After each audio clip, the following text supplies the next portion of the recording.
In this exercise, we will learn the black and white option. It's a very simple tool that can easily convert any colorful image into a black and white one with a single click. Okay, let's see how this option will work. Let's click on the adjustment layer and choose black and white. We can see that image is now converted into black and white just by choosing the black and white option. We can also adjust reds, yellow, green, cyan, blue, and magenta options as well.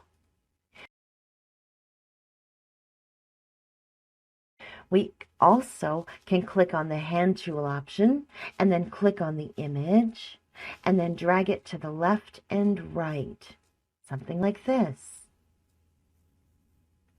Next, we have the tint option.